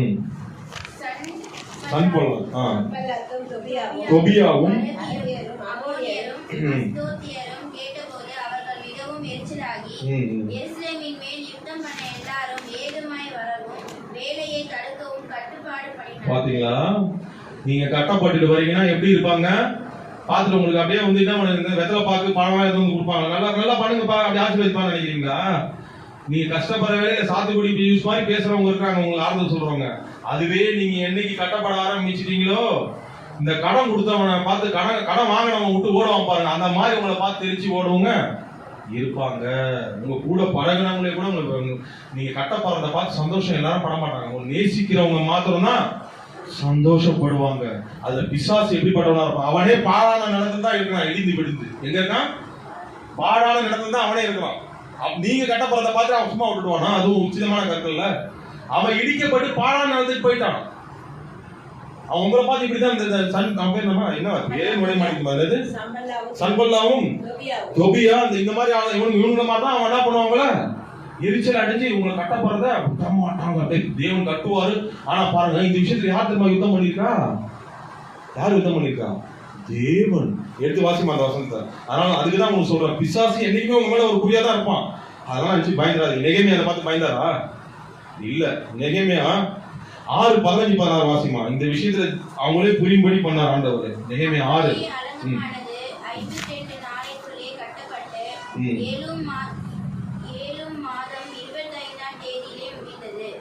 எங்கள் பகைஞர் எல்லாரும் அதை கேட்டபோது எங்கள் சுற்றுப்புறத்தாராகிய புறஜாதியான அனைவரும் கண்டபோதும் மிகவும் முனையற்று போய் இந்த கிரியை எங்கள் தேவனால் கைகூடி வந்தது என்று அறிந்தார். காரணங்களை தெரிஞ்சா நாம் தான் ஹல்லேலூயா ஹல்லேலூயா. யாரால் நடந்தது சொன்னாங்க? பகைஞர் யாரால் நடந்தது? தேவனால். இப்ப பாத்தீங்களா, கைகூடி வருகிறது யாரால? நீங்க கட்டப்படுறீங்கன்னா அது கொஞ்சம் கட்டப்படுற ஒரு டிஸ்டர்பன்ஸ் இருக்கும். அவங்க இவங்க எல்லாம் பார்த்து சாத்தானா பண்ணுவான், தூண்டி உங்களை ஏதாவது ஒரு வகையில அது கட்டுறதை தடுக்க பார்ப்பான். ஆனா முடிஞ்ச பிறகு வாய் எப்படி வருது? எதிர்த்த வாயெல்லாம் இது தேவனால தான்ப்பா நடந்தது, நான் ஒண்ணு அப்படி விட்டுட்டு ஓடி போயிடுவாங்க. அப்ப உங்க கட்டப்படுறதை இடிக்கிறதுல முதல் குறியா யார் இருப்பா? பிசாசு குறியா இருப்பான். ஆனா அதுல நீங்க என்ன பண்ணணும்? இதுக்கு நீங்க தான் காரணமா இருக்க முடியும். நெகேமியா உஷாரா இருந்து என்ன பண்ணாரு? தேவனை தான் நோக்கி பார்த்து தன்னுடைய வேலைகளை கரெக்டா தேவன் மேல நம்பிக்கை வச்சு அவர் பாட்டு செஞ்சுட்டு இருந்தாரு. இந்த விஷயத்தை நீங்க கடைபிடிக்க வேண்டியது என்ன? நம்ம கட்ட பண்ணோம் என்ன பண்ணோம்? நம்மளை பார்த்து பேசுறவங்க எல்லாம் என்ன பண்ணோம்? இந்த காதுல வாங்கி அவருடைய உபதேசத்தை இந்த காதுல வாங்கி இந்த வாங்கில விடுறது இல்ல. அவருடைய உபதேசத்தை இந்த காலத்துல என்ன பண்றோம்? இந்த காதுல வாங்கி இந்த காதுல விட்டுட்டு போறவங்க நிறைய பேர் இருக்காங்க. அது இல்ல. நம்ம கட்டப்படுறப்போ யார் உங்களுக்கு விரோதமா ஏளனம் பேச்சு பேசுறாங்களோ, கிண்டல் பண்றாங்களோ, எதிர்க்கிறாங்களோ அதெல்லாம் இந்த காதுல வாங்கி இந்த காதுல விட்டுட்டு போயிட்டே இருங்க. நெகேமியா அப்படி பண்ணதுனாலதான் இது தேவனால் நடந்தது என்று தேவனால் நடந்தது என்று சொல்லுகிற ஒரு சூழலை தேவன் உண்டாக்குறார். பாத்தீங்களா? இப்ப புரியுதா நான் சொல்றது? நீங்க கட்டப்படணுமா? நீங்க என்ன பண்ணும்? நீங்க இடம் கொடுக்காம நெகேமியா போல அவரையே நோக்கி பார்த்து போய்கிட்டே இருக்கணும். இந்த உலகத்துல தீமை பண்றவங்கலாம் ஒரு லட்சியமே வச்சிருக்கான், அடுத்தவங்களை கெடுக்கிறதுக்கு என்ன வேணாலும் பண்ணலாம், அதை பண்ணலாம், என்ன பண்ணி போயிட்டு இருக்காங்க. நிறைய உபதேசங்கள்லாம் காதலே வாங்க மாட்டான். என்ன பண்ணுவான்? தூக்கி போட்டு போயிட்டே இருப்பான். அவனே அப்படி இருக்கிறப்ப நாம நன்மையை அனுபவிக்க போறோம். எவன் எப்படி பேசுறான்? நமக்கு என்னங்க வந்தது? நமக்கு தேவன் கொடுக்குற நன்மையை நம்ம பெறதான் போறோம். அல்லேலூயா, கட்டப்படதான் போறோம். அதனால எந்த எதுவுமே காதுல வாங்காதீங்க. முதல்ல நீ தெரிஞ்சுக்கிட்டு இடிக்கப்படுறதுக்கு காரணம் யாரு? பிசாசு உள்ள நுழையறதுக்கு காரணம் யாரு? நாமளா இருக்கக்கூடாது. அவன் வெளியில தான் அவன் உள்ள நம்ம வரவே முடியாது. ஏன்னா நம்ம அனுமதிச்சாதான் உள்ள வருவான். நம்ம அந்த அளவுக்கு தேவன் அனாதி சிநேகிதனால் இழுத்து பாதுகாத்துருவாரு. நம்ம இடம் கொடுத்தோம்னா இடிச்சுட்டு போயிட்டே இருப்பான். அந்த சன்பல்லா, இந்த தொபியா, இந்த மாதிரி அவங்க அவங்க எரிச்சலா தான் இருப்பாங்க எந்நேரமா அந்த மாதிரி ஆட்கள் போல. இதை மனசுல வச்சுங்க. ரெண்டாவது ஒரு விஷயம் இருக்கு, இது ரொம்ப ரொம்ப முக்கியமானது. சரி, இப்போ நம்ம இங்க வந்திருக்கிறோம், ஒரு விஷயத்த நம்ம உணரணும். இதை நான் சொல்லிட்டு அடுத்ததுக்கு போறேன். பல தடவை இடிக்கப்பட்டு வருகிறோம். அவருடைய சிநேகத்தினால பல பிரச்சனைகள் இடிப்பட்டு மறுபடியும் வந்துடும். அப்பெல்லாம் இந்த பாட்டுலாம் வேற பாடுறோம். என்ன பாட்டு? அநாதி சிநேகத்தால் நேசித்தீரையா பாடுறோமா இல்லையா? காருண்யத்தினால் என்னை எடுத்து கொண்டீரே. அதை உணர்றோம்ல, சிநேகத்தை அவர் சிநேகத்தை உணர்றோம்ல. இடிக்கப்பட்டு மறுபடியும் வரப்போ அவருடைய சிநேகத்தை உணர்ந்து நல்லா புகழ் பாட்டுலாம் அவர் பாடுறோம். இந்த புலவர்லாம் அந்த அரசனை பார்த்து பாடுற மாதிரி அவர் நல்லா பாடலாம், நல்லா பாடிடுறோம், நல்லா சூப்பரா. கரெக்டா நான் சொல்றது? ஆனா அந்த இடிக்கப்படுறதுக்கு நாம ஒரு காரணமா இருக்கிறோன்றதை உணர்றோமா? ஒவ்வொரு விடுதலையும் கட்டப்படுறப்ப அதை உணர்ந்தாதான் அடுத்த வாட்டி இடிக்கப்படாம நாம இருக்க முடியும். இதுதான் நீங்க நான் உங்களுக்கு சொல்ல வேண்டியது. இப்போ இன்னும் ஒரு விடுதலை, இது ரொம்ப ரொம்ப கவனிக்க வேண்டிய ஒரு விஷயம். நீ கட்டப்படுகிறப்போ பிசாசு ஒரு வகையில் எதிர்ப்பான். நீ இடம் கொடுத்தா உள்ள உங்களுக்கு தம்சம் பண்ணிட்டு போயிடுவான். ரெண்டாவது உங்களுக்கு தேவனே இடிக்கிற ஒரு காரியம் இருக்கு. அது என்ன தெரியுமா? இதை மட்டும் கவனமா கேட்டுட்டு பந்தியில பிரவேசிக்கணும். ஆதியாகமம் 11, 4, 5, 6, 7, 8 முடிக்க கரெக்டான டைம் தான். ஓகே, ஆதியாகமம் 11, 4, 5, 6, 7, 8. பின்னும் அவர்கள் நாம் பூமியின் மீதெங்கும் சிதறிப் போகாதபடிக்கு நமக்கு ஒரு நகரத்தையும் வானத்தை அளாவும் உள்ள ஒரு கோபுரத்தையும் கட்டி நமக்கு பேர் உண்டாக பண்ணுவோம் வாருங்கள் என்று சொல்லிக் கொண்டார். போதுமா. இது 4வது வசனம் தான் நமக்கு முக்கியமான கவனிக்கப்பட வேண்டிய ஒரு விஷயம். இந்த இடத்துல ஜனங்க கட்டுறாங்க. என்னது? ஜனங்க கட்டுறாங்க. இன்னைக்கு உங்களோட வாழ்க்கையை ஆண்டவர் கட்ட ஆரம்பிச்சிருவாரு, கட்டியும் முடிச்சிருவாரு. ஆனா யாருக்கு அந்த பேர் உண்டாக பண்ணுவோம் நாங்க போட்டு பாருங்க. நீங்க வாழ்க்கையில புரிஞ்சுங்க. எதுக்காக நான் சொல்றேன்னா, நம்ம தேவன் நம்மளை கட்டிடுவாரு, கட்ட ஆரம்பிச்சிருவாரு நமக்கு இடம். ஆனா அந்த இடத்துல பெயர்னு ஒண்ணு இருக்கு. அந்த இடத்துல 4வது வசனத்துல பிற்பகுதியில நமக்கு பேர் உண்டாக பண்ணுவோம். என்னைக்கு நீங்க வாழ்க்கையில ஆசீர்வாதத்தை முழுமையா பெற்றுக்கிட்டாலும் சரி, நமக்கு பேர் உண்டாக பண்ணுவோம். பேர்ல உங்க கவனம் போக ஆரம்பிச்சுச்சுன்னா அந்த இடத்துல இடிக்கிற நபர் வேற யாருமே இல்ல. ஹல்லேலூயா. நான் சொல்ல எச்சரிக்கை புரியுதா? இடிக்கிற நபர் வேற யாரு? சாத்தான் கிடையாது. இடிக்கிற நபர் கர்த்தரா தான் இருக்க முடியும். 6வது வசனத்துல சொல்றாரு பாருங்க. அப்பொழுது கர்த்தர், இதோ ஜனங்கள் ஒரே கூட்டமா இருக்கிறார்கள், அவர்கள் அனைவருக்கும் ஒரே பாஷையும் இருக்கிறது, அவர்கள் இதை செய்ய தொடங்கினார்கள். இப்பொழுது தாங்கள் செய்ய நினைத்தது ஒன்றும் தடைபடாது என்று இருக்கிறார்கள். புரிஞ்சுக்கிட்டீங்களா? இந்த ஆசீர்வாதம் நமக்கு பெற்ற பிறகும் சரி, நல்லா புரிஞ்சுங்க. ஆசீர்வாதத்தை பெற்று அவரை மறந்து நீங்க துணிகரமா பண்ணாலும் அது பெருமைக்கு ஒப்பானதுதான். புரியுதா? சொல்றது புரியுதா? ஆசீர்வாதத்தை பெற்று கட்டிட்டாரு, எல்லாம் பண்ணிட்டாங்க. உங்க பேர், இந்த வீட்டின் தலைவர் இயேசு, நல்லா கொட்டை எழுத்துல போட்டு வெளியில வச்சிருவாங்க. என்னது? இந்த வீட்டின் தலைவர். ஆனா ஆளுங்க ஃபுல்லா யாருகிட்ட இருக்கும்? பிசாசு கிட்ட கூட இல்ல, இவங்க கிட்ட இருக்கும். நான் பாத்துக்கிறேன், நான் கட்டேன், நான் கட்டின பாபிலோன் அல்லவா எங்க விழுந்து போனா, நான் கட்டினேன் ஏன் இந்த சிவாஜி ஏதோ ஒரு படத்துல இந்த ஆக்டிங் பண்ணுவார், அந்த மாதிரி நான் கட்டேன்ப்பா அப்படின்னு சொல்லிட்டு போய் அதை அப்படியே போய் கட்டி பிடிச்சி ஏதோ ஒரு படத்துல அழுவார் பாருங்க. அந்த மாதிரி நான் கட்டினேன் அப்படின்னா இந்த மாதிரி இந்த சீன்லாம் இங்கே வேலைக்கு ஆகாது. யார் கட்டுறாது? இங்க நான் பெயர் என் பெயர் அப்படின்னு நீங்க ஆளுகையை நீங்க எடுத்து கொண்டீர்களே ஆகில் பிசாசு அந்த இடத்துல இடைப்பட மாட்டாங்க. யார் வருவா? கர்த்தரே வருவார். தன்னைத்தான் உயர்த்துகிறவன் தாழ்ச்சி அடைவான், தன்னைத்தான் தாழ்த்துகிறவன் தான் உயர்த்தப்படுவான். நல்ல மிகப்பெரிய எச்சரிக்கை. எதுக்காக இதை நான் சொல்றேன்னா, அவருக்கு இந்த ஒரு கூட்ட ஜனங்க பலவிதமான பாஷைகள்ல ஒரே பாஷையா பல ஜனங்கள் இருந்தாங்க. ஆனா அவங்க எல்லாரையும் சிதறி போக பண்ணிட்டாரு. என்னது? பல பாஷைகளை பேசுகிற அளவுக்கு. ஆனா அவருக்கு தேவை ஒரே பேசணும். அடுத்த இதில் நீங்க பாத்தீங்கன்னா ஆபிரகாம் வந்து ஆபிரகாம்ல சந்ததியை விட்டு போன ஆரம்பிச்சு ஆளுங்க. ஏன்னா ஆபிரகாம் யாரை ஆளுகை வச்சு அவர்கிட்ட தான் கொடுத்துட்டாரு. விசுவாசத்தை அவர் மேல வச்சுட்டாரு. அதனால நீங்க இந்த எச்சரிக்கை கொஞ்சம் மனசுல பதிவு வச்சுங்க. என்னைக்கு நாம முழுமையாக கட்டப்படுறதுக்கு அவர் மேல நம்ம விசுவாசத்தை வைக்கிறோமோ, நம்ம தாழ்மையை நம்ம வெளியில காட்டுறோம் அவர்கிட்ட. நான் என்னைக்கு நம்ம மேல கட்டப்படுறது, நம்ம மேல நம்ம முழு விசுவாசம் நம்ம வைக்கிறோமோ, பெருமை வெளியிலே தெரியாது. அது என்ன பண்ணிடும்? அழித்து போட்டோம். பெருமை வெளியில தெரியாதுங்க, கவனமா இருங்க. சொல்லுங்க, நம்ம கட்டிட்டு தான் நல்லபடியா போயிட்டு இருப்போம். பெருமை வெளியில தெரியாது. ஆண்டவர் எச்சரிக்கை அதான். மற்றவங்க சொல்றது அது நமக்கு தெரியவே தெரியாது பெருமை இருக்கிறது. அதனாலதான் சொல்றேன், விசுவாசம் நாம அவர் மேல ஆபிரகாம் விட்டதுனால தான் இன்னொரு சந்ததி அவருக்குள்ள என்ன பண்ணார்? பூமியையும் ஒரு பெரிய சந்ததியை தனக்கென கட்டப்போ ஒரு பெரிய ராஜ்யமே என்ன பண்ண ஆண்டவர் அவங்களுடைய சந்ததியில தான் உருவாகுது கிறிஸ்துவே. ஞாபகம் வச்சுங்க. இதை மனதில் நீங்க இருத்திக் கொள்ளுங்க. நம்ம வீடு கட்டப்போட நம்மளை கண்டிப்பா ஆண்டவர் உயர்த்த போறாரு. எச்சரிப்பா இந்த 2 காரியங்களும் உங்களுக்கு சொல்லிடுறேன், வேற ஒன்றும் இல்லை. நம்மளை கண்டிப்பா தேவன் என்ன பண்ணுவாரு?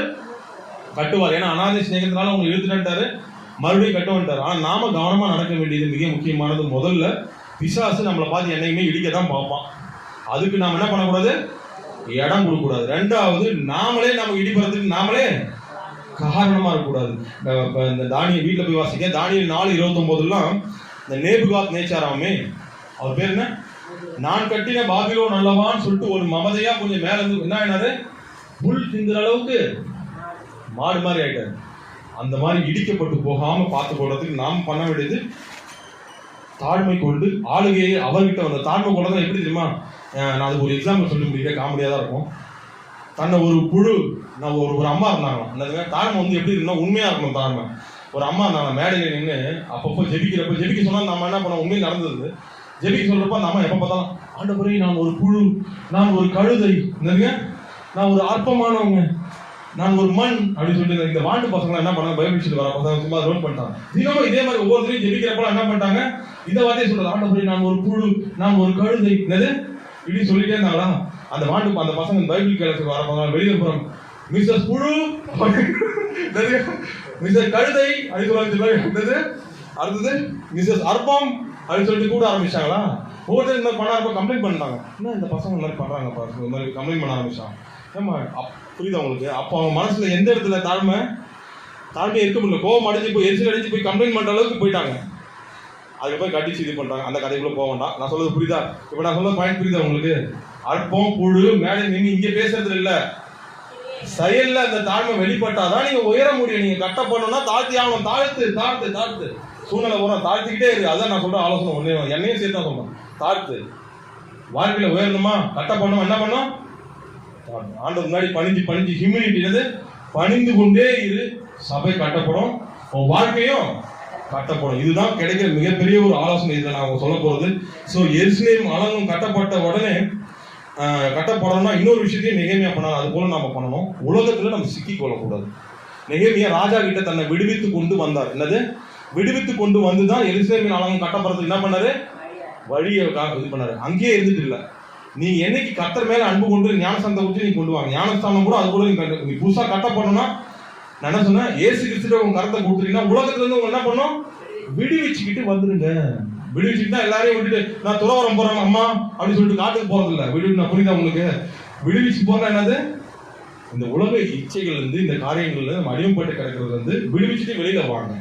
இன்னைக்கு நீங்க வந்திருக்கிற நீங்க எல்லாரும் தேவன் உங்களை பார்த்து சொல்லியிருக்காரு. என்ன சொல்லியிருக்காரு? வசனம் அந்த மறுபடியும் வாசிமா இந்த மாதம் வாக்குத்தத்தத்தை வாசிச்சு பந்தியில பேசிக்கலாம்.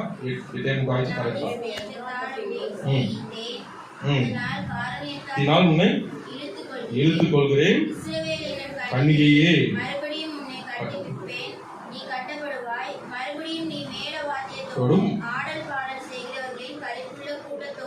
புறப்படுவாய். நம்ம இன்னைக்கு கேட்ட எச்சரிப்புகளின் பிரகாரம் நாம் வந்து இடிக்கப்படாம, ஒவ்வொரு தடவையும் அவர் கட்டுகிற வேலையில இடிக்கப்படாம அவருடைய சிநேகத்தையும் அவருடைய காரணத்தையும் நம்ம அனுபவிக்கணும்னா நாம என்ன பண்ணணும்? பிசாசுக்கு இடிக்க பார்ப்பான், கவனத்தை செலுத்தாதீங்க. நீ பாட்டு ஆண்டோடைய வார்த்தையை ஒவ்வொரு மாதம் வாக்குதல் கொடுக்குறாரு, அறிக்கை செஞ்சுக்கிட்டு போய்கிட்டே இருக்க. நெக்ஸ்ட், பெருமை மட்டும் வந்துடாம பாத்துங்க. கட்டிட்டு இருக்கிற வேலையில உங்களுக்கு பெருமை அப்படி தலை தூக்கும், அப்படி புரியுதா? அது மட்டும் வந்துடாம பாத்துங்க. ஏன்னா அதை இடிக்கிறவன் பிசாசு கிடையாது. பெருமை வந்துச்சுன்னா தேவனே அடிச்சுடுவார். இதை மட்டும் மனசுல ஞாபகம் வச்சுங்க. இன்னொன்னு உங்களை விடுவிச்சுங்க. நீங்க கட்டப்படணும் அப்படின்னா நீங்க என்ன பண்ணணும்? ஒரு இடத்துல கட்டப்படணும். நீங்க ஏதாவது ஒரு இடத்துல கட்டப்பட்ட கூட இந்த கட்டையை ஞாபகம் வச்சுங்க. இந்த கட்டு நீங்க அந்த கட்டிலிருந்து விடுவிச்சுட்டு தேவனத்துல வாங்க. இன்னைக்கு நீங்க பந்தியில பிரவேசிக்க போறீங்க. எது எதெல்லாம் கட்டப்பட்டிருக்கீங்கன்றத முதல்ல விடுவிச்சுங்க. தாழ்மை கொள்ளுங்க. பிசாசானுடைய தடையை காதுல வாங்காதீங்க. 33 31 வாசிங்க. 33 வாசிங்க. முடிக்க போறோம். இறைவன் 33 களிப்பின் சத்தமும் மகிழ்ச்சியின் சத்தமும் மணவாளனின் சத்தமும் மணவாட்டியின் சத்தமும் ஆமென். துதியுங்கள். ஆமென். நல்லவர், அவர் கிருபை என்று ஹalleluya. கரங்களுக்கு ஆனந்தம் பெற்றலாமா? இந்த ஆமா, அந்த ஆடல் பாடல் கழிப்பு எல்லாமே இந்த உலக ஆசீர்வாதங்கள் சந்தோஷங்களை மாத்திரம் இல்ல. போதும். இன்னும் களிப்பின் சத்தமும் மகிழ்ச்சியின் சத்தமும் மணவாளனின் சத்தமும் மணவாட்டியின் சத்தமும் சேனைகளின் கர்த்தரை துதியுங்கள். கர்த்தர் நல்லவர், அவர் கிருபை என்றும் உள்ளது என்று சொல்லுகிறவர்களின் சத்தமும் கர்த்தருடைய ஆலயத்தில் ஸ்தோத்திர பலிகளை கொண்டு வருகிறவர்களின் சத்தமும் கேட்கப்படும் என்று கர்த்தர் சொல்லுகிறார். ஹalleluya. அவர்கள் முதிர்ந்தது போலிருக்கும்படி தேசத்தின் சிறையிருப்பை திருப்புவேன் என்று ஆமென். சொல்லுகிறார். ஹalleluya. இப்படிதான் உங்களை கட்ட போறாரு. போதுமா ஆசீர்வாதம்? இன்னும் வேணுமா? ஆண்டவர் கொடுத்த ஆசீர்வாதம் வந்துகிட்டே தான் இருக்கு மாசம் மாசம். ஆனா இன்ஸ்ட்ரக்ஷன்ஸையும் ஃபாலோ பண்ணீங்க, கண்டிப்பா நீங்க ஆசீர்வதிக்கப்படுவீங்க. ஹalleluya. இன்னைக்கு பந்தியில பிரவேசிக்க போறோம். நீங்க உங்களை நீங்களே ஒப்பு கொடுங்க. எதெல்லாம் நீங்க கட்டப்பட்டிருக்கீங்களோ அது வந்து விடுவித்துக் கொள்ளுங்க. அவருடைய ஸ்நேகத்தினால அவங்க என்ன பண்ணுவார்? மறுபடியும் கட்ட ஆரம்பிச்சுவார். God bless you.